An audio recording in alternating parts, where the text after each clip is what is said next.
third time was the charm, but we made it to 4. Episode 4 of Switched On is here for you now. Hope you've been having a fantastic week. We are ready to roll in the weekend in style. Dynamic duo, because we're dropping hosts just like Shovel Knight is dropping into Shovel Knight Dig, which we will talk about because Yacht Club Games just had their little mini direct. So we got that on the docket. We got Switch Lite talk because both of us were there.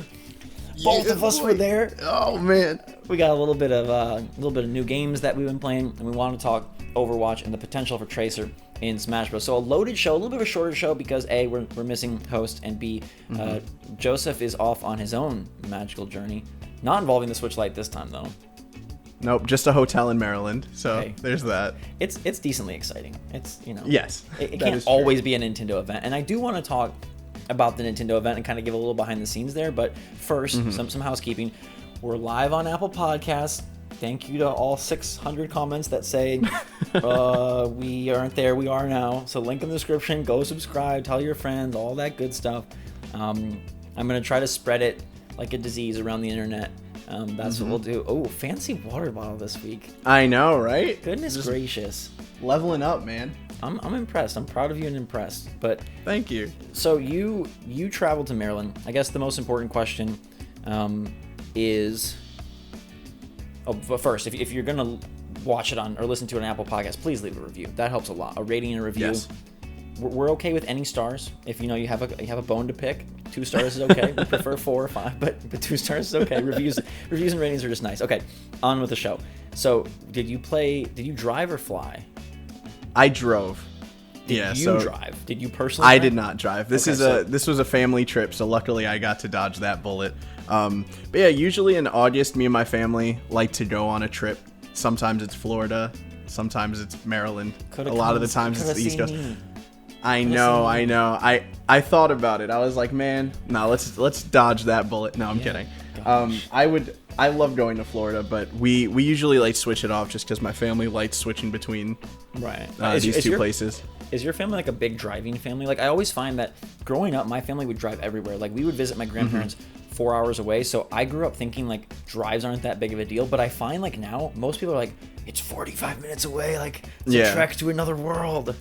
Yeah, my family was definitely a driving family. Like as far as flying, it's so bad that 2 years ago we went on a trip, and this time we went to Colorado because one of my cousins lived there. We drove to Colorado, and we made it it was just a really fun trip.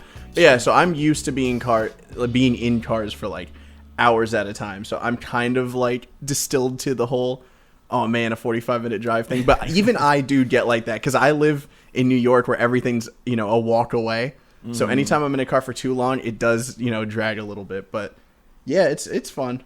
Yeah, little do you know that Joseph walked to the Switch Lite event, which was like 600 miles from your house, but you walked there somehow. Okay, I did indeed. It's the way of the New Yorker, I guess. The only bummer for me about car rides is like I cannot do anything in the car except sit and enjoy, maybe listen to a podcast and talk. Like reading, video games, like it's all off the table. Even like movies or watching like something on my phone, like it messes my head so much. Same. I'm extremely, I get such bad motion sickness. It's terrible. I used to be better with it, but as I got older, like legitimately just more and more options fell out. So now I just listen to music. The good thing is I do a lot of planning in car rides, so that's good. Like if I have to come up with ideas, that's usually the best outlet. And I think a lot of people agree where they're just like doing that very stoic look out the window and listen to music type of thing. That's where the best ideas come from. That and showers. So that's right. Ooh, shower. Yeah, I am the guilty party of taking like 45-minute showers constantly. It is one of the few things I do that upsets my girlfriend. Is like, why are your showers so freaking long? Like, because it's so relaxing. It's a great time to think, and everything's just warm and nice and calm and great. Hopefully the car ride wasn't too warm. It's not that. Well, Maryland's still pretty warm. It was warm at the beginning. I would say like the first hour in, it was still very hot. Like when we left, it was very, very hot. But where we're staying, it's more by the coast. So it started getting very breezy. Nice. And I don't think since we got here, I don't think it's been sunny. Wow. It's been like beautiful out. Like it feels nice, but it's been cloudy the entire time. So that's kind of a bummer, but at least as far as like weather goes, I'm happy it's not just extreme heat, because that's what it was for the past like 2 weeks where I live. So it wasn't the best. Yeah, I was there, and your heat and my heat are different because now I'm a Florida boy, and so my heat is like 110 and 95% humidity. Yeah. But I feel you. And I guess we should say that Trip isn't here, not because he like dropped out, which I guess that pun might have... No, obviously Gabe is still away. Trip is just sick. He's just feeling really crappy, so we hope you get better. His confetti party must have just gotten the best of him, taking too much energy. So as he's it sick, would. and he'll be back next week. But yeah, so I guess you didn't play any cool Switch games in the car, so that's sad. A little bit of a bummer, yeah. But Yacht Club Games is trying to bring us some cool Switch games to eventually play on a train or plane or somewhere that's not a car. I find them equally amazing and ridiculous, because how could they be so committed to their character that all they want to do is make more games based on the character? They announced 2 new Shovel Knight games. Shovel Knight Showdown, which is an expansion of sort of what some of the multiplayer stuff that happened in Treasure Trove, and now Shovel Knight Dig, which, I mean, I love SteamWorld Dig and I love Downwell, and it sort of seems like a fusion of those two. But again, it's like he's like the Mario of indie games. Yeah, it's crazy. Like, they're really running with that IP, but like you said, he is kind of the Mario of indie games. Like, he's appeared in almost everything from like Yooka-Laylee. He made an appearance for whatever reason, and then he's in Smash. Like, he's got an amiibo. Yeah, he has an amiibo for the one game. I mean, obviously including the expansions, but the one game he was in, I mean, it was fantastic. So I guess, like, ride that till the end. Do you think that they feel like the pride of like, we have the indie Mario? Do you think like they're like, we must, like, just spread him as far as the 7 seas, or do you think that they just really like the character and they're not? I'd imagine it's a little bit of both. Like, I think they definitely love the character, and that shows just throughout like everything they do. But I do think they probably also have a huge feeling of like, we need to continue his legacy, because the moment they drop it, like, people are going to move on, and the indie space is so like vast, and there could be a new indie Mario coming up whenever. Could so like, who else would you say is like the indie Mario? Okay, like Shovel Knight is insanely popular. I'd say Meat Boy, just because of his design being so unique. Like, it's not like he's been in a ton of games, but And that's the thing, like with Meat Boy, I would say he was one of the first, and he probably fell off as a mascot because there wasn't that many games or that many updates. So, I mean, even though, funny enough, like with Shovel Knight, the past 3 expansions weren't even his game. I mean, it was his game, obviously, but you didn't really play as him. It's his game, Joseph. Stop trying to take it away from him. I know. This is his creation. He is the dad of all the other knights. He is the dad of the other knights. Yeah, I don't know. I guess besides that, there's like things like Cave Story. There's things like Hollow Knight's guy is getting a little iconic. Yeah, I would say he definitely newer. I think Hollow Knight coming to the Switch made such a big difference for like the name of Hollow Knight. Like, I think it brought a lot more people to it. And with that new expansion coming out, I think there's definitely a chance there. It just depends on, because it's also a different type of like vibe. Like, the game feels different. Yeah. Like Hollow Knight's a lot darker in tone, and with that comes like, as iconic as the design is becoming, I don't know if it's like mascot worthy. Whereas like, I feel like with Shovel Knight, every game he gets put in, he just fits. Like, he's very cartoony. He's there's something so funny about it. Yeah, he is universal. That's the perfect. Yeah. So I just think they're trying to bank on that, and I do genuinely think they're making these games out of love. So I don't think like these new games that are coming out are going to be like cash grabs.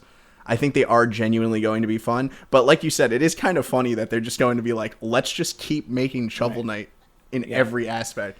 We're going to get Shovel Knight Match 3. We're going to get Shovel Knight freaking the Clash Royale clone like Gears Pop.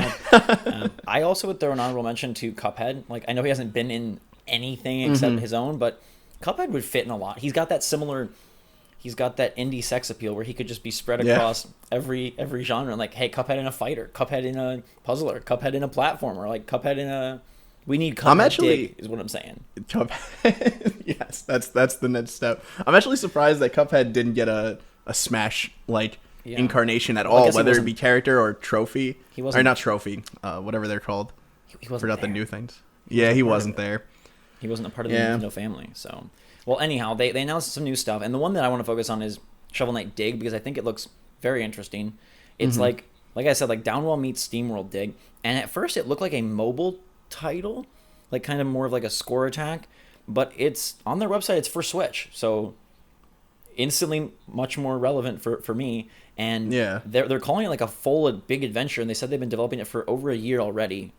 Really? So I'll take another game if they do some more of the like SteamWorld-y Dig type.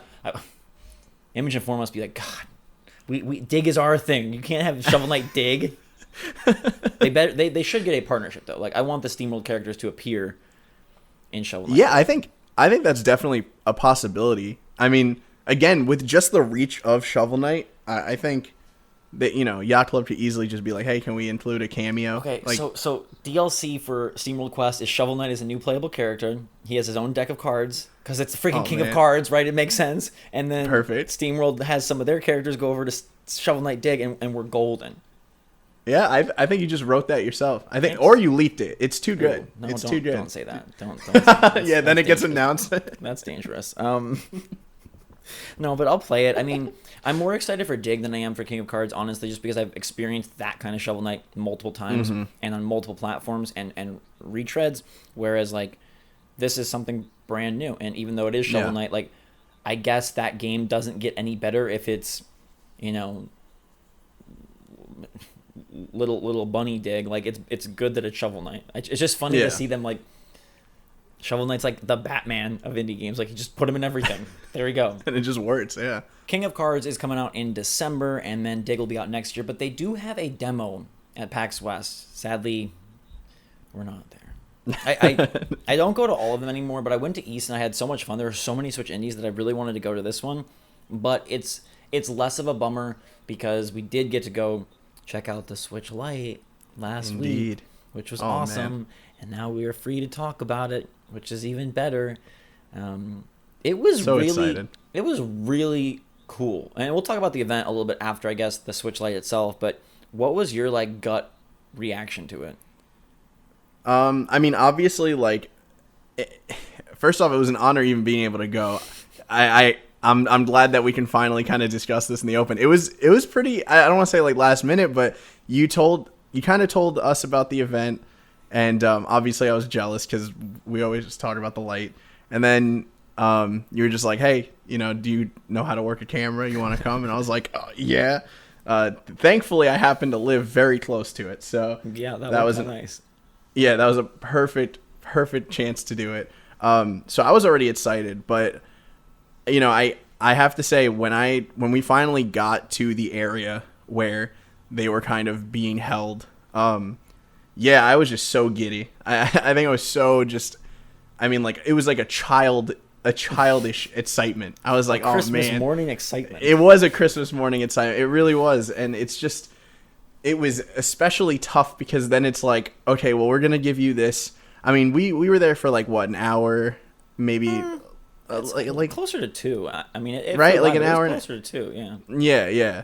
And I mean, a lot of it, funny enough, a lot of it was like, it was kind of like, okay, well, we got to set up these shots. We got to try to, and we were trying to, like, you were lucky enough to be able to play on the different colors, which had different games.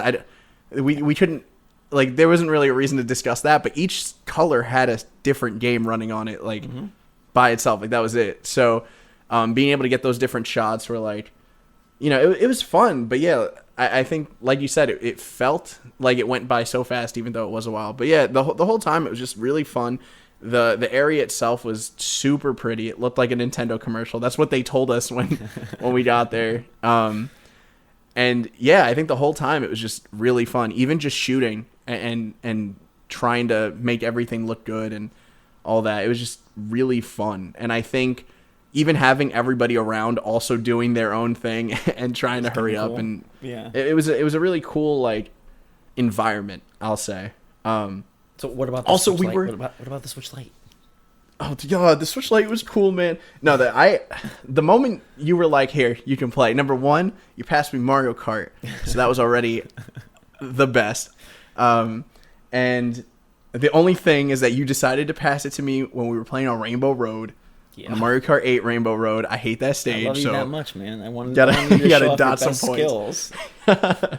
I mean, it felt fantastic, and I think in your video you kind of nailed it in the sense of like, if you're playing portable, that is the best way to play it. You know, the buttons was like the way they felt were immediately noticeable. Because I remember it was funny. Like I said to you, I was like, well, something felt weird, and you immediately were like, yeah, it was the buttons. They're like mushy, and I was like, wow, it is. And I don't play on handheld that often. Right. Funny enough, recently I've been playing in handheld almost exclusively, so I guess I'm getting ready. Prepping for the Switch Lite, yeah. I'm getting ready, yeah, subconsciously. But it really was noticeable just how different it felt.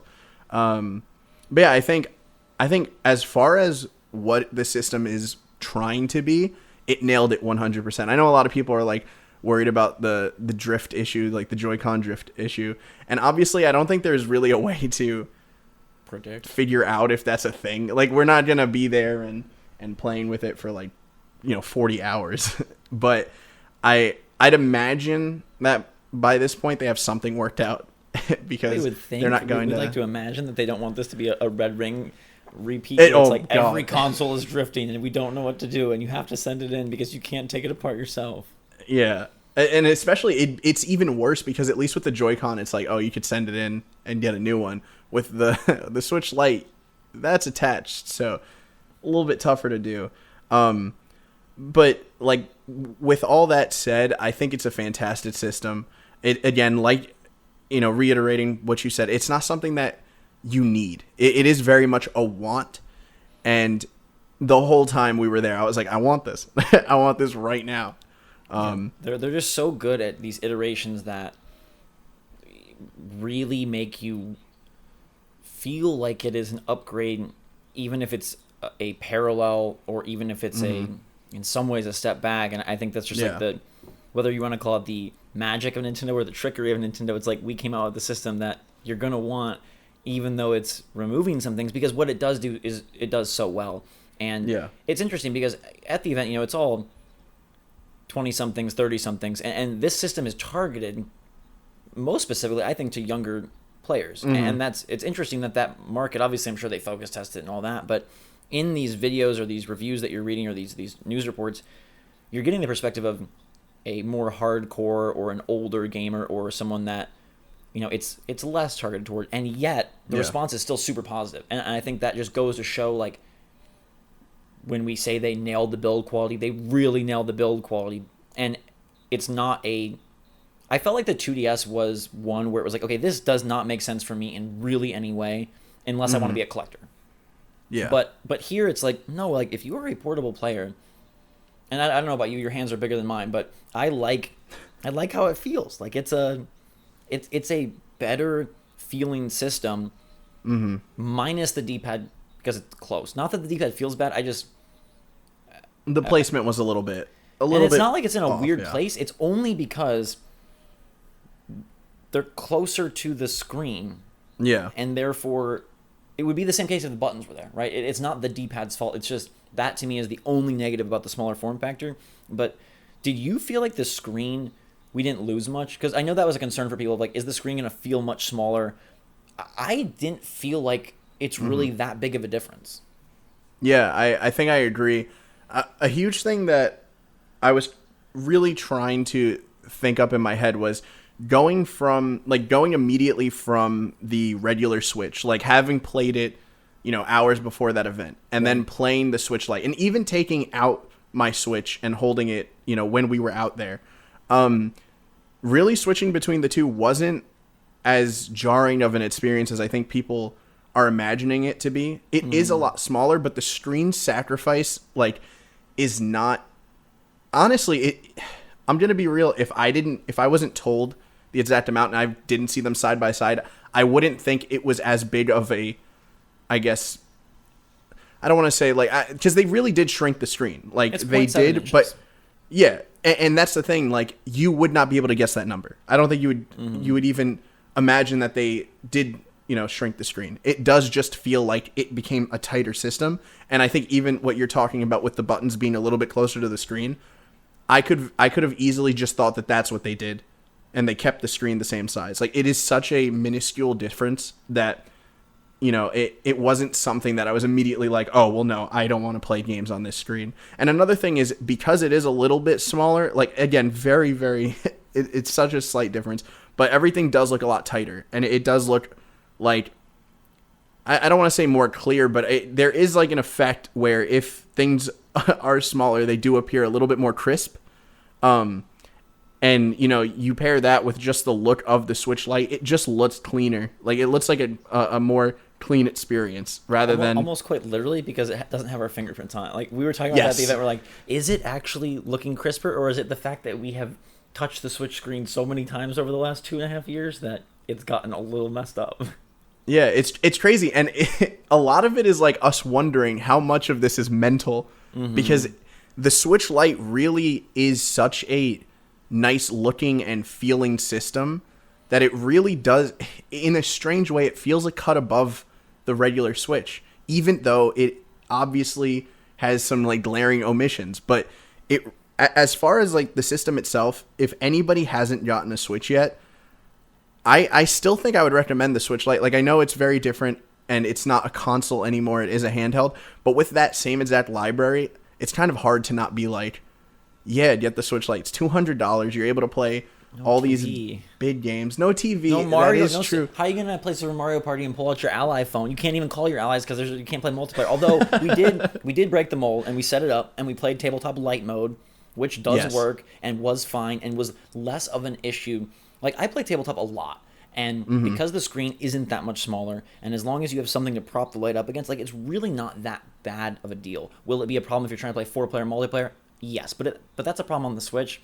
So I like the fact that, like, I don't know, when we were at E3, we first got to the house and there wasn't power. There was something wrong with the house, and so we played Mario Party tabletop with 4 people, and like, it wasn't ideal, but it was still fun. And you can do that with the Switch Lite, even with Mario Party, as long as you have, you know, the extra controllers. So multiplayer isn't out of the question, and I think that there is a part that maybe is an intangible that we're not able to really identify with, which is that, like, sometimes kids like small cool things that they huddle up and play together. Like, back in my day, my younger years in the last century, I had all these little, like, handheld little games of, like, handheld Yahtzee and handheld Boggle, and they were like really tiny keychain versions, and there was something really fun about that. There was a Game Boy Micro that was the size of a freaking eraser, right? It was super small. And so I think there is a part of kids that, like, getting like a travel size version of Scrabble is exciting. And so maybe for them, getting to set up their own little Switch Lite and play with their friends, maybe it's not as bad as we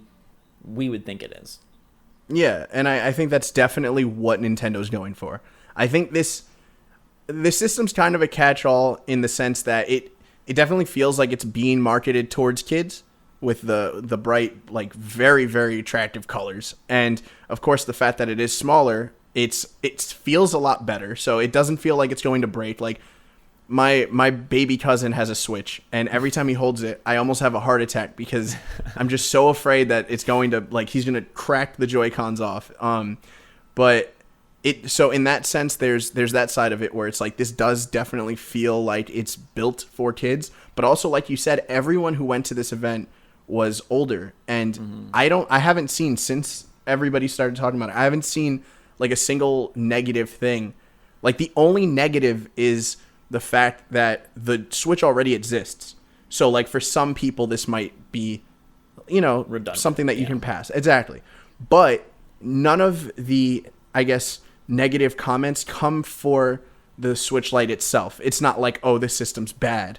Right. It's just, oh, well, if you have a Switch, you don't need this. That's the only negative. So I think that alone just goes to show kind of the quality of what it is setting out to do and how well it does it. It wants to be a handheld only Switch, and I think it nails that. It really does. I mean, and to me, what I've kind of settled on is why it's sort of, for me, a little more difficult to get a full grip on than some of the last.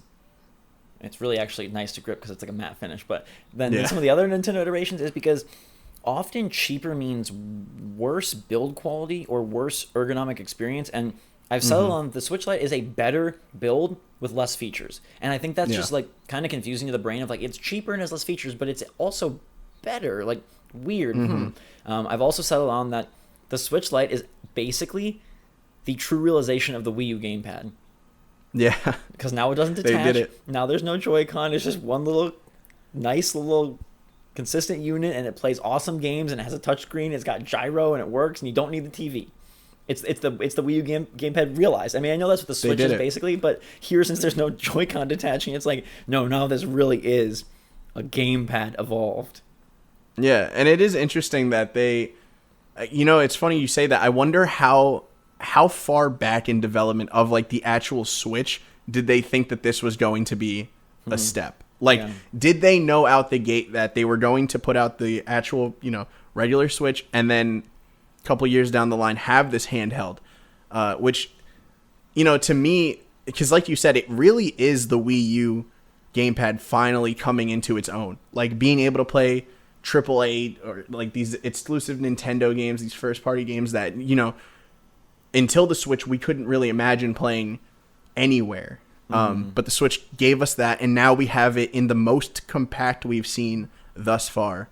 So it is kind of funny to think, like, maybe the Wii U was this incredible idea that just didn't catch on.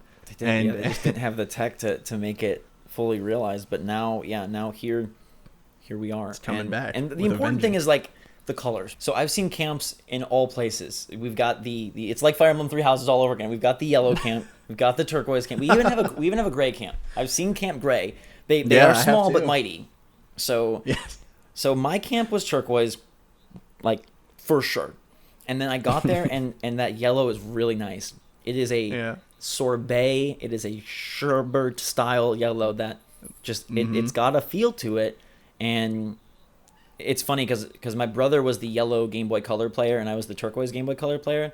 So we were talking about, like, maybe we swap for Switch Lite just to be weirdos and just to, like, throw it back to freaking 1998. But you're Team Yellow, right? I'm Team Yellow, man. Since Still gonna stay that way? Yeah.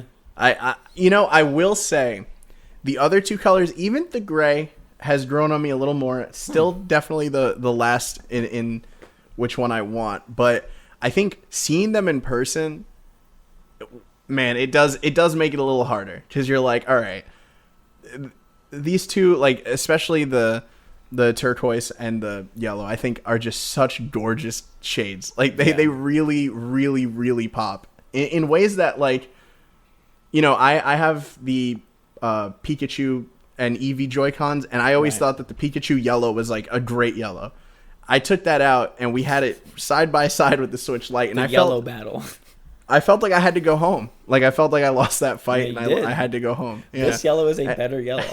It's such a, like, I don't know how it is that vibrant. Like, it does not feel real at times. Like, they are so nice. It's like they found, like, gray adamantium color to make these things out of. Yeah, exactly. And the gray, I will say, like, I thought was a little bit lighter. So seeing that it was like a darker, I mean, almost black, like it was like an off black. I like that a lot more than just it being the Switch Joy-Con gray. Like, that I will say. I'd prefer it being this color. And again, with the accented white, like, buttons and the triggers. That was nice. Man, it gives it, like, even more of this kind of, like creamy feel, because it's like a cream white, like, you know what I mean? Switch Lite feel, all these colors. Yeah. And then you mix it with the colors, you just get this, like, I don't know. It really is. It's eye candy. This is why Mario was in the tropical setting. It wasn't for sunshine. It's because it wasn't sunshine. Switch Lite, everything's just like ice cream and freaking sorbet. Yeah. I think the only like dagger here is that the best looking one doesn't come out for 2 months, and so I know it's like, if you want a Switch Lite, a lot of people I've read are like just waiting, which is, it sucks that they won't get to experience it for 2 months. It's great that they'll get the Zacian and Zamazenta edition, but it's like, I wish that one was just there at launch, because I feel like that's the one that most people want. Yeah, and like we've talked about this before, I find it so weird that they're not launching it early and just preloading the game. Like they did it with Smash. Like Smash's special edition Switch came out literally, I think, 2 months before Smash did. And so people were just sitting there with the game pre-downloaded, and nobody was complaining. Nobody was like, oh man, I'm not going to pick this up. So it is weird to me that they have this strong design that I'm pretty sure everybody would prefer over the 3 already incredible colors. And it's just like, nope, you gotta wait. I think it's probably a chance to like.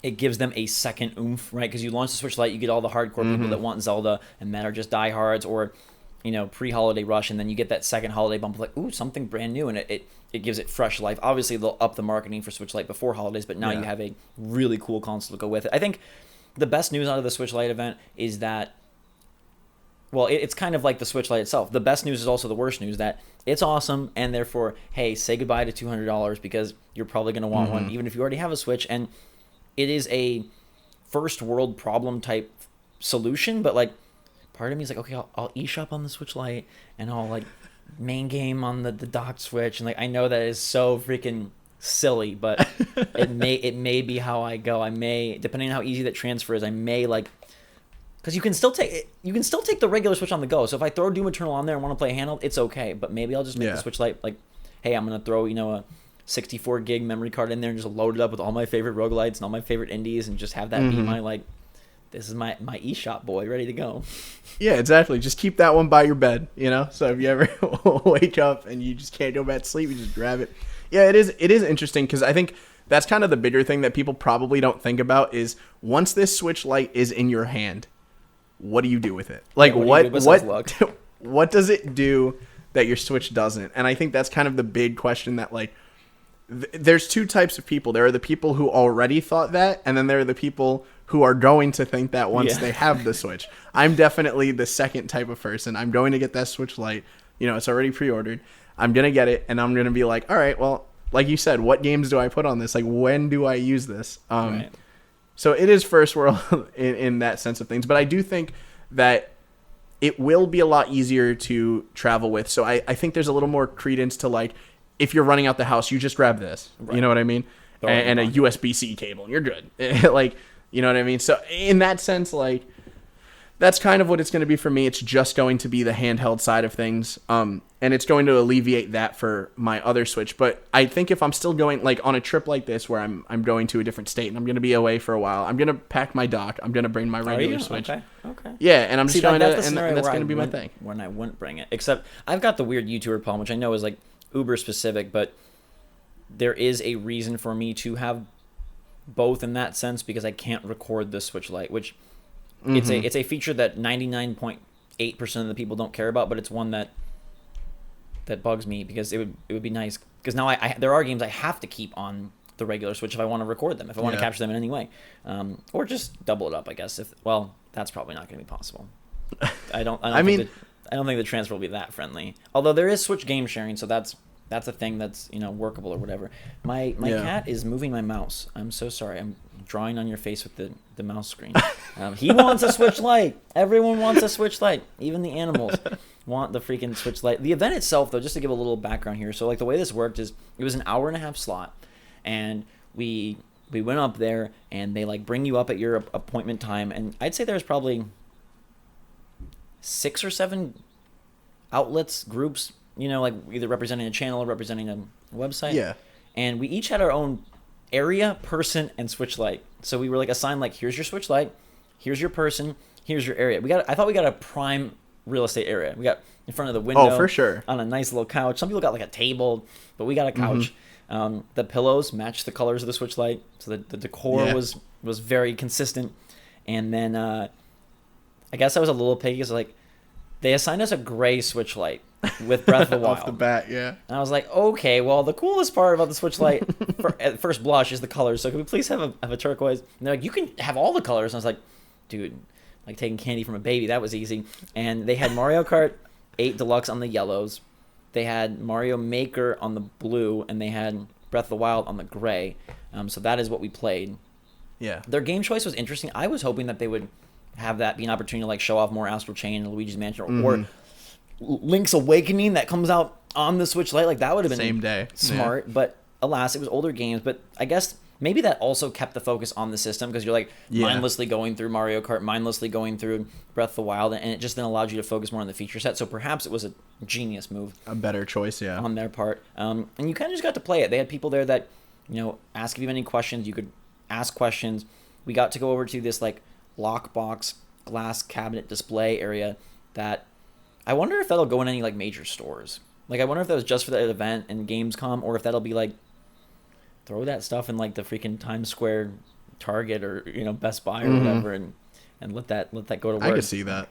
But so they let us like record a little bit in front of there, and then obviously we got to capture all the Switch Lite stuff for the later embargo. But they were surprisingly flexible at this event. Usually it's a game-based thing, so you're sitting at your station. But what was cool about this event and what I loved was we got to like move around. Like the person had to come with the system. We couldn't just like run off with it, but they're like, just leave.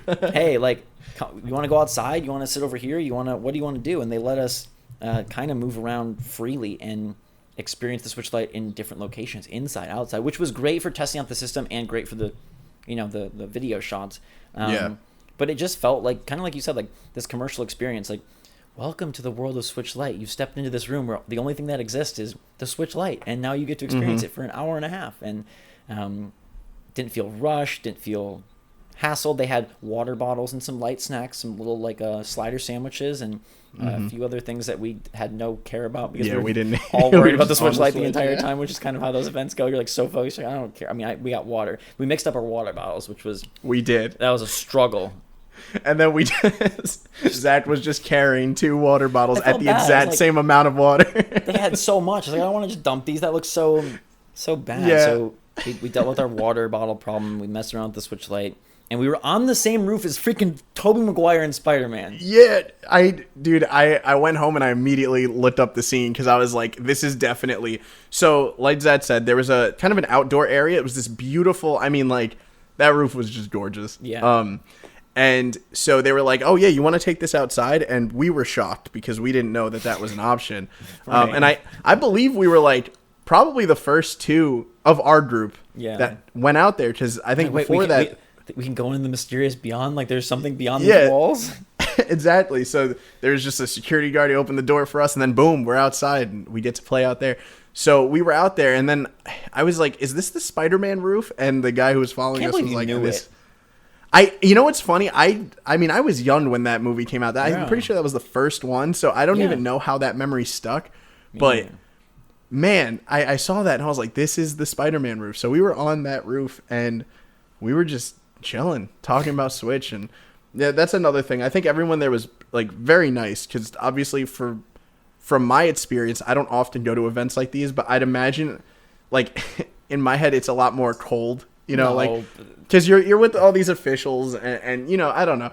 But I mean, we were making small talk the entire time. They were very nice. If they saw us filming, they like would even like, I don't know. It was just, it was constantly like, oh, how can we help you with this? Or like, oh, you did a good job. That shot looks great. Like, you nailed it. Exactly. There was all right. There was one part where Zach kind of we recorded some footage, and they were just like, wow, that was fantastic, and it was just really nice. I think everybody there was like super sweet, and like you said before, I actually just thought about it while you were saying it. I think it probably was a smarter idea having the older games on it because we actually have a reference to being like, oh, well, we played this already on the actual Switch. So like now how does it transfer? Yeah. And I think that's a bigger testament to the Switch Lite. The fact that we probably in the moment didn't think that, like, it didn't feel out of place. It felt exactly like we were mindlessly playing, but like a little better. A little better. Yeah. It eats away at me that it's a little better because it should for cheaper be a little worse, but it's a step forward. It's years later. It's super nice. And it was, Nintendo are always super nice. Like the people at events I've never had a cold experience.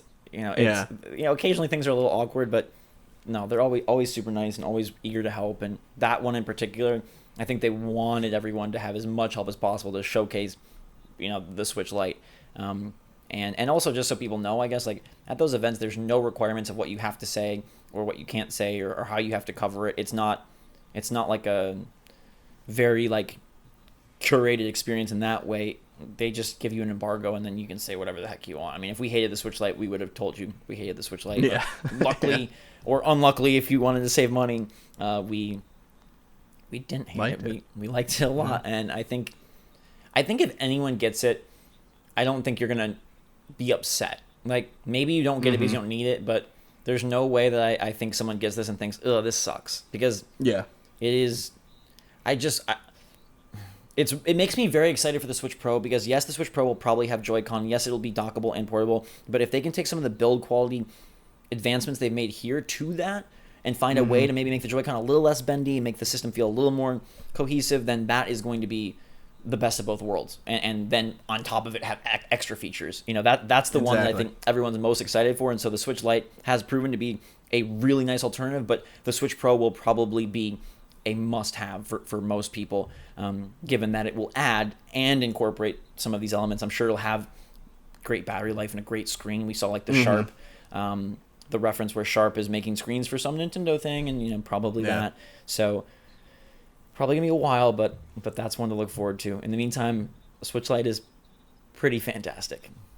It's great, and we haven't been playing it yet. I saw someone think that we had one. I was like, no, we absolutely do not. It was all this event. My house does not look that nice. Like, can you see the mess on my floor? It's not nowhere near that clean. But what have you been into? Oninaki is what you've been playing?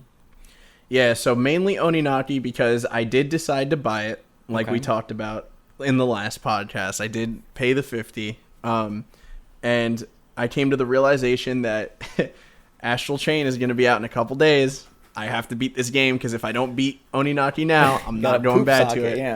Yeah, exactly. So I've been going through that game like a monster, and what I will say is I've reached a point where I think I'm able to finally pin this game down. Okay. Because I know there are people who love it, there are people who hate it, and I think that there's parts of both camps that are accurate. What I will say is the story that the game is trying to tell and the world that it builds is amazing. It is probably the darkest story in a video game I've played a long time. Wow. In a long time. Wow. I mean, like, legitimately death in this game, like, they bring I don't know, their philosophy on this stuff is just so grim and just so dark, and it's a world with so much consequence. So it's like and it's funny seeing it with the graphic style that it has with all the chibi characters. You would not think that at all. But it's a very mature story. It talks about topics that I was not emotionally ready for playing this game. The problem is the disconnect when it comes to the gameplay. And the thing is for a hack and slash Diablo style game, it is fun. Like, there are moments of enjoyment, but there are two problems that kind of coincide with each other that make it kind of sometimes unbearable. Like, sometimes I just find myself sitting there and I'm like, I don't want to play this right now. Okay. And the two big problems are the way the combat is handled, in the sense of, like, okay, so I was talking about before in the last podcast that it's not just constantly hitting one button, because you get to upgrade your characters and you get to do a bunch of stuff. And that still reigns true. Like, you do upgrade your characters, and there is a point where, like, every button on your controller does some crazy move, and you do get there. The problem is you're constantly getting these, like, partners, these daemons is what they call them, who operate with a specific weapon. So, for instance, like, your main one is this girl named Aisha. She's a sword. But then you get, like, a scythe girl, and you get, like, a hammer dude and whatever. But you can't use those weapons outside of using that character. Now, the problem is that all of them have different, like, movesets completely. So, let's say you get a brand new character with a weapon you really want to use. You're starting from that character's level 1. So, like, your combos, you go right back to having no combos. You go right back to, like, you're just pressing Y. And then you don't use them. Because you're like, why would I use them when I have my sword girl who's, like, maxed out on everything? I'm killing everything in like 4 combos. So that plays into one other problem, and the other problem is the amount of enemies that they place is ridiculous. So the problem is you're able to phase between the world of the living and the world of the dead. Okay.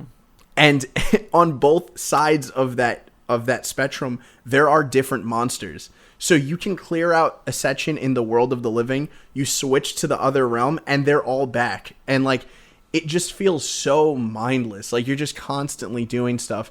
And, like, the boss fights are awesome, but getting to them is just, it could be such a trek through, like, just mindless battles. And I think that mixed with the fact that, like, you want to upgrade some of these characters, but you can't because they're all level 1 and there's too much, like, it just makes it hard to kind of recommend. But everything else around the game is so good. And that's why it's like, I will say, if you are planning on getting it, I would wait for it to drop to like $30. I think it is well worth $30 but 50 is asking a bit much for what the gameplay is offering. Other than that, though, like, I am enjoying my time with it. But again, it really is a shame that, like, I'm just looking to Astral Chain and being like, well, this drops so soon. So I don't know how much also that kind of ties into, like, my disdain for some parts of the game where it's, like, really slow. And I'm like, man, I want to be a cop with my big demon thing behind me. But yeah, so that's what I've been playing. It is fun. But unfortunately, it sounds kind of hard. It's like depressing, dark story, and combat is repetitive. So fun. I mean, the story is that just intriguing. The art style is cool enough to kind of keep you going. Yeah, and I think that's kind of the biggest thing for me is, like, that story is so unique in a sense of, like, it's very morbid, but usually especially like nowadays, the games that are dark and morbid and handle these things about death, they're usually, like, their stories aren't in the forefront. Like, you have things like Dark Souls, which is all about death and all about, like, this building this lore that is just so just sad. Like, everything in the world is just so sad. But the story is not what you're there for, mainly. Like, a lot of people love the lore of those games, but they're not in the forefront. Whereas this is, like, it takes that world building and it takes that, like, just kind of crazy lore and it puts it in the forefront. And it's like, here you go. You're in this world and you're part of this thing that is so much bigger than you. And, like, because it's about death, it explores so many different topics of it. Like, okay, so one thing in this world is, like, death is looked at as kind of like something to be thankful for. So every time you beat a boss, yeah, like, because their whole idea is, like, you live your life and then when you die, it's like the big exclamation point to your life. You capped it off, like, you're good. And now you go into your next life and you get to live that one. So even if you lived a bad life, become a sword. And you become a sword. Well, no, so the swords are people, they're called, like, the lost. They're people that couldn't move on. But anyway, so the big thing is, like, one thing that I find really interesting is every time you beat, like, a big bad guy, you would think in, like, a normal game, you're like, okay, well, where did you kill them now? Like, this person murdered 50 young women in this town. We're going to kill them, right? But no, you don't. You keep them alive.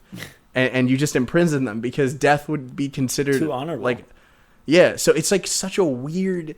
It puts you in such a weird headspace because you're like, this dude murdered children, but I have to let him live in this prison because, you know, it's so bizarre. And, like... playing it on my Nintendo system with my Pikachu Joy-Con, like, I'm just like, man, this is a bit heavy for me. So that's where I'm at. That game Oninaki. That's Oninaki. I hope I sold that to somebody not. For some reason, I thought Astral Chain was out on the 29th. That's why last week I was like, ooh, we'll get to talk about it. But it's the 30th, so it's technically out now when you're watching this, but not when we're recording it. So. But we'll be playing it when this is up. We'll be playing it while you're watching it. You might be playing it while you're listening to this. Which sounds like a good time. I have not been playing anything that I can talk about, so that's what that is. But I did want to talk about Overwatch, which there was a PowerA case that appeared on Amazon with the Overwatch logo and then was quickly removed. There's virtually no chance that PowerA made just a hey, what if you like Overwatch and Switch case? So it is like in my head like 98% that Overwatch is coming to the Switch. It's logical. It makes sense. I think it's a little late in terms of it to have its true impact. But to me, the interesting part of that is now this new thought process that perhaps Tracer would be a Smash Bros. Fighter Pass candidate given the Blizzard Nintendo partnership. They had a freaking Diablo 3 console. They had Diablo 3 on the system, Overwatch on the system. There's this one screenshot going around from 4chan or Reddit. I don't even remember. It shows like, ooh, the next Smash Bros. Character is a female representative that no one really asked for. Yeah. One, could be. Do you think it could be? And two, would you like that addition? I mean, so, like, going back for a second, like, Overwatch coming to the Switch, I think, was a huge oversight of Blizzard, you know, for the past couple of years. I think if they made that jump to the Switch earlier on, like you said, it would have had such a big impact back, 2 years ago. Now I don't know so much. I mean, I'm going to pick it up if it comes, just because I want more shooters on the Switch. But like, right. It is a little weird that we would get this now. Now the Fighter Pass thing. So, like, the weird thing is Overwatch is a newer IP. It came out in like what 2016, somewhere around like Sure. or 20, somewhere around there. So like it is a newer thing, but I do think there's enough behind it that would earn Tracer a spot because again, it's not like a game changer, but when you have something so big that it kind of starts the trend, like, okay, well now hero shooters were huge. I mean, you saw them everywhere until really the Battle Royale thing kind of happened. But so, in that sense, like Overwatch getting a representative would make sense. Or like being inside Smash, because at this point, Smash is just a video game Hall of Fame. Right. So if you get in it in any way, like it's an honor. Like we were talking about before, Shovel Knight being an assist trophy, like that's huge. So even something like that would be huge for Overwatch. I still believe that other leak, the other Smash leak with Doom Guy and Monster Hunter, I think that just made so much more sense. Mm. And I'm not gonna lie, like I understand the importance of Monster Hunter, and I love the character, like the design of that character and all the armor sets is really cool. I think I would prefer Tracer over it just because I have more of an experience with Overwatch than I do Monster Hunter. So for that, like one reason, I'd be kind of cool with Tracer in it. Right. I don't know, man. It's weird. it is very weird that this supposed 4chan leak happened so close to this like potential announcement. But I guess we're probably gonna find out soon, right? People are saying what, September 12th. Everyone's supposedly, yeah. I mean, the Direct seems like a great place. The almost inevitable September Direct seems like a great place. BlizzCon seems like another great place, but that's pretty late in the year. I think like whether I'm excited for it or whether people are excited for it now, any major third-party property coming to Switch is a win. It's a win not just for that individual game, but it's a win for the console as a whole, because when you're looking and saying it has Fortnite, it has Doom Eternal, it has Overwatch and Warframe, it's like I think that just then helps grow the third-party support exponentially. When you see more and more games, more is possible. There's more audience. It will get support. It will get downloaded. Mortal Kombat 11 gets downloaded, and Doom Eternal gets downloaded, and Overwatch gets downloaded. It's just helpful. I would prefer Tracer, I think, to the other two. Only because, to me, it's like a very natural fit. And not to say that the other two couldn't, but it makes a lot of sense. I'm still of the mind that I wish this Fighter Pass was not all third-party characters. Like, I would love it to be some more Nintendo faces, but it really seems like it is going to tie into... And that's why Banjo, to me, is like so weird, because if Tracer is the fourth, and that ties to Overwatch, Banjo is just like this enigma that ties to nothing except that people really wanted him. And maybe that is the fan service character. Maybe that is Sakurai just throwing a bone to the people that have wanted that. But it would be, I don't know, maybe the fifth slot is also reserved for just a fan favorite. Maybe we do get a Geno or something that surprises us and is from Nintendo. But because it's weird to have like Joker and Persona, and then Hero and Dragon Quest, and then Tracer and Overwatch, or Doom Guy and Doom, or Monster Hunter and the theoretical new Monster Hunter, and then Banjo has no tie, and or does he? But that's probably I think not. That's the biggest thing, is like it really does feel like you said, Banjo was just Sakurai being like, well, here's one for the people. I feel like Joker was one for him because he loves Joker. Great character to fit. Like I think it was a cool addition. I love Persona 5. So like, but it is very weird that all of these characters that are getting in are relevant in some sense, and then you have Banjo, who is, I mean, obviously a gaming icon, a huge 3D platformer. A lot of people have fond memories, but what's that IP being used for other than Smash now? There are going to be kids who only know this character because of Smash, and that's crazy because every other character at least exists outside of Smash currently. So yeah, I don't know. It is really weird, and that's another reason why the Doom Guy and Monster Hunter thing made so much sense, because Iceborne drops on Monday, that big expansion to Monster Hunter World, and then Doom Eternal, is how close to dropping. So it's like, I don't know. That just makes so much sense. But now with this supposed Overwatch announcement for Switch, that gives that kind of relevance to be like, hey, Tracer's in. And again, I think Tracer could deserve it. I do think Overwatch made a big enough splash to be like, yeah, sure, we'll get them in. Joker, Tracer, Doom Guy, Hero, and Banjo is like the weirdest fighter pass ever. And not that it's not a good fighter pass, I just think that's like such a hard one to predict. It's like so many different faces from so many different places, and I don't know, like when you look at the last fighter pass, like the last DLC, it's nowhere near as varied as that, at least in my opinion. Yeah. You know, they did bring in obviously third-party characters, but not to this degree and not to this extent. And Overwatch would be, I think, extra interesting because it is, you know, very much a,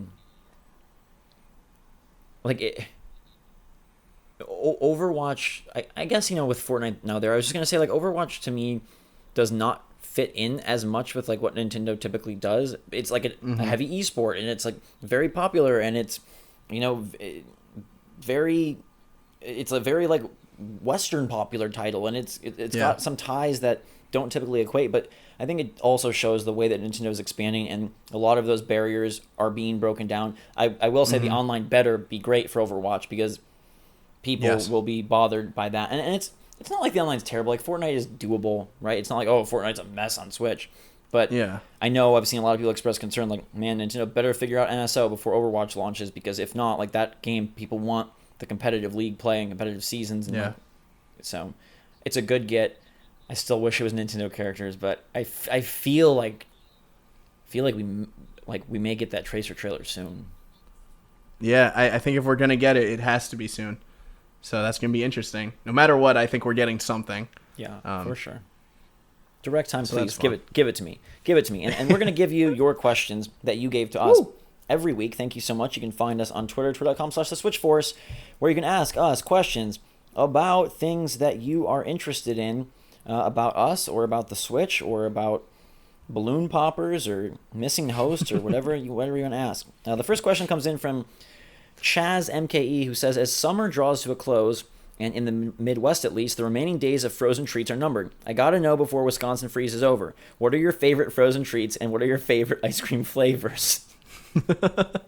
That's a fun one. Favorite frozen treats, Joseph? Let's go.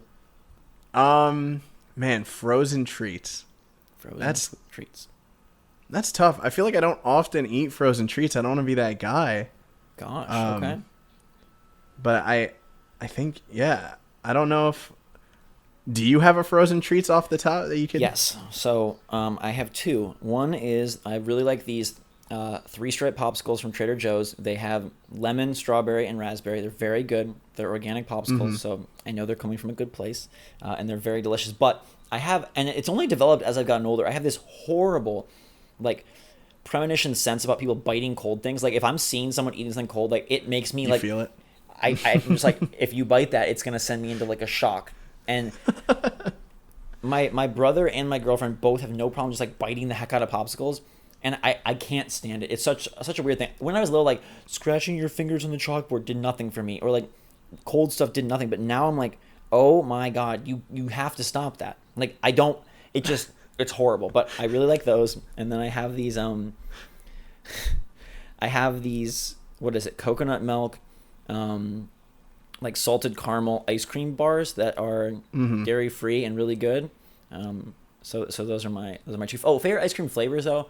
Back when I ate dairy stuff, because I'm lactose intolerant, I try to really stay away from it. But back in the day, it was like, I really loved, like, mocha flavored ice cream. I really loved, like, butter pecan, salted caramel. Like, that's where I would go. Yeah, I think for favorite flavor, currently, I'd have to say it's probably anything strawberry flavored. I like love strawberries, so that flavor just, to me, works so well with anything. Right. Man, you see, I'm not often someone who eats, like, anything sweet, really. I can give you a third if you don't have another. I just thought of another one. Yeah, fill in my empty spot. I'll take Joseph's slot. Thank you very much. And I'll tell you, Magic Kingdom has this Dole Whip twist that is... Oh, my... Yes. It's pineapple, like, sorbet ice cream, and then they now have raspberry sorbet ice cream, and they're, like, swirled, and it's pretty good. You know what? That was a good one to take my spot, because I actually have had that. There you go. Not the raspberry. That's a new thing. I'm going to have to try that, but yes, that is fantastic. All right. Next question comes from Tethered Gaming, who says, do you think Nintendo should spread out their releases more? For instance, there's 4 Nintendo published titles launching in September, if you include Astral Chain, and my wallet is in severe pain. Spread out those releases? Well, I think this specifically, like this time, is definitely tough for people. It really is a lot of like bad to bad Nintendo releases. But I do think we also go quite some time without major Nintendo releases. So I think like going back to 2018, for instance, I think while there were a lot of heavy hitting games, they were kind of like months in between, you know? Right. Whereas I guess, yeah, this from Astral Chain to Pokemon, there's quite a lot coming out. Yeah. So I do wish that this was a little more spread out in terms of spending money. But as far as getting games, oh man, these next couple months are going to be great. It's kind of fun. Yeah, it's kind of fun. I'm trying to place what his fourth one is, because it's Daemon X Machina, it's Link's Awakening, it's Astral Chain, which he's bunching in September. What is the fourth? Is Dragon, would you count Dragon Quest being Dragon Quest? Yeah, that's Nintendo September. Published? Okay. Is that Nintendo published, or is it Square published? I think it's Square. I'm assuming I imagine it's Square. I don't. Either way, it is a very dense second half of the fall, and I wonder how much of that. I'm of two minds. One, I think it's either due to the Switch Lite, and they wanted to pack in the games that were 3DS properties, handheld properties that now have Switch iterations to match with the Switch Lite. Nintendo isn't dumb. That obviously lines up and makes sense. The other reason is delays have had an impact, and I wonder if some parts of this, Animal Crossing delayed, Metroid Prime 4, not delayed per se, but going through development struggles, I wonder if that just kind of messed with their calendar, and maybe it wasn't always this way. But either way, it would be nice if they were spread out, because it feels like the first half of the year had nothing superstar value until Mario Maker 2. It is a lot on the wall. Just know that the games will be there, but I do get not being able to be a part of the conversation initially sucks. Right away, yeah. So if they could have had Astral Chain was April and Mario Maker was June, and then Luigi's Mansion was August, and there was a little more spread, that would have been nice. But I'm of the mindset now, we're getting a lot of Switch games, so all I can do is smile and say thank you. Please, sir, can I have some more? That's all I can say about that. Kind of on the same thread, Super Wayne M says, when is too many games too many? Not that I'm complaining, but the Switch library is massive with no sign of slowing down. Seems a bit overwhelming, especially for new Switch owners. What do you look for when buying a game? Where do you even find the time to play them? And do you have a massive backlog? Man, that's loaded. Yes, my backlog is massive. I've been trying to fix it. That's why I'm, like I said with Oninaki, I'm trying to knock this one out, because I don't want it to be I spent $50 on this game I'm never going to play again. Right. So there's that. Yeah, the backlog is getting bigger. I think in terms of what do I look for in a Switch game, the beautiful thing is, I think, very often, more often than not, on the eShop, it has the featured games. Right. Nintendo will always, those games are always guaranteed fun. You're at the very least getting your money's worth. They aren't just first party. Sometimes they will have games that are up there that are just, I don't know. I can't think of any off the top, but they do often have games on there that I think people should check out. So there is that. I tend to go for that stuff and not the bargain bin stuff that goes up every week, which you can find. You could just look at their listings and kind of tell well, this one's not for me. And in terms of how do I go about playing, or when do I play? The beauty of it is it's portable. So a lot of the times it's a lot easier to clear my backlog on a Switch than it is my Xbox. With Xbox, I almost feel I have to sit down, I have to be ready, I have to be locked in. I know I'm going to be in a party with friends, so it's a whole ritual, Right. So with the Switch, it's a lot more I'm going to sit down, I'm going to play through these games, and that's that. But yes, I also do feel it is especially for new people who are coming onto Switch now. If you're getting a Switch now, there is so much catching up to do. There are so many good games, and if you're going to start all the way back with Breath of the Wild and work your way up, you are going to be putting a lot of hours into this thing. So in terms of that, yeah, I do think it is a lot. But I can't complain. I'm not going to complain about too many good games. I'm just going to be like, if we're honest, like backlogs, and I have a huge one, but backlogs are a self-created problem. No one's telling you to buy the games until yes. Like wait till you're done with the game, like you're doing the Oninaki, and then get your next one. That's how you avoid the backlog problem. It's not the console's fault that there's a lot of games that you spent money on. It just keeps feeding me. And I think it's also like important to make the distinction of like the eShop is overloaded with too many games probably because there is dozens a week, and not all of them are great. In fact, many of them are kind of shovelware. The retail releases, though, there's definitely not too many. Yes, it feels like there's a lot of Nintendo published ones right now, but if you look across the entire scope of a year, there's far less games on Nintendo Switch store shelves than there are for PlayStation or Xbox. So it's the eShop overload, which I think is a product of the deal they made, which was, hey, we're going to open this up as flexibly as we can to try to capture as many great indies as we can to use that to fill the gaps of our retail releases and the fact that we're not going to be able to garner the third-party support that some gamers would want. So the blessing is we get so many great games like Katana Zero and SteamWorld Quest and eventually Shovel Knight Dig. The curse is, well, you're going to get 10 games maybe this week that are an Uno clone and a freaking P-Cross clone, and, it's I get these emails for these press releases for games, and like I'm looking, I'm like, what are these words? Like sometimes they're just like, it's just like syllables mashed together. I'm like, this is a Switch game? Like what is going on here? Like it doesn't even make, there's no way I could humanly discern what this game is from the title at all. And I'm not saying you have to discern what the game is from the title. It's not like BioShock makes a ton of sense or, whatever. But man, when it's just like fuzzle wuzzle, it's like, what, okay.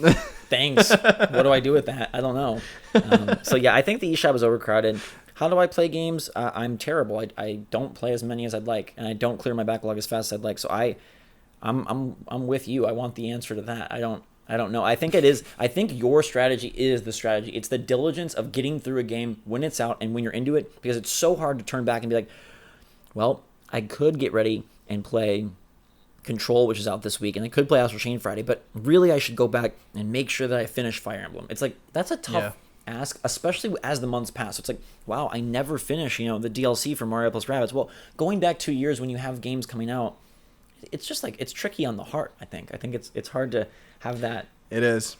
It is. Like, I've been trying to go back and play Xenoblade, and I just can't, man. It's like, it's asking so much. Like, I'm 60 hours in, and I'm not done. So like jumping back in, I'm jumping back into a earlier me who put 60 hours in, and I'm just not as invested because there's been this much time. So it is tough. Well, and we don't really have the trade-in or the sell market that we used to. So before it's like, I'm probably never going to go back to Xenoblade. I'll dump it on eBay or trade in it at, Amazon or whatever. And now with most of my library digital, like that's not an option. And it's the Steam case, which is like the Steam library grows and grows like, it's like a monstrous creation. It's like the freaking Stranger Things Season 3 monster. It just gets bigger and bigger and bigger, and you can't stop it because there's no turning back. You can't sell those games. So, but remember that backlogs are self-created. We are the cause of our own misery. So, don't buy games if you don't think you have time for them. I guess that's the ultimate strategy. Takeaway.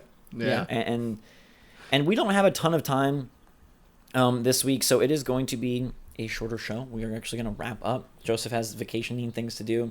I've got secret prepping and planning to do. And Trip is sick, so he's got hopefully some healing to do. Maybe a few instances of vomiting, or I don't know what kind of sickness he said. He just said it's not good. So we're like, okay, well, take your time. We got you, homie. Rest up. So next week we will have Astral Chain. There's no way that we won't have Astral Chain. Yes. And there'll probably be some awesome stuff as well. There is a chance that we come back next week and there was a direct. That is a chance. Next week of September. It's a chance. Man. It's probably unlikely. Also, Pokemon Masters. So, Pokemon Masters, Astral Chain, maybe a direct. Who knows? There's a lot of good stuff. Week 5 is going to be big. Yeah, big number 5. Will we make it to 5? Yeah. Yes, we will. And we're now on Apple Podcasts. So, that whole saga can end. Leave us a review if you enjoy the show, or if you don't, just leave us a review. It does help a lot. Those ratings matter. So thank you for being here, Joseph. Thanks for joining me all the way from the little hotel in Maryland. And until next week, everybody, 3 weeks till Switch Lite, 3 or less weeks till Direct, we hope, and a few hours till Astral Chain Pokemon Masters. So we're going to get out of here. Until next time, everybody, thanks so much for watching. Have a fantastic week. SwitchForce out.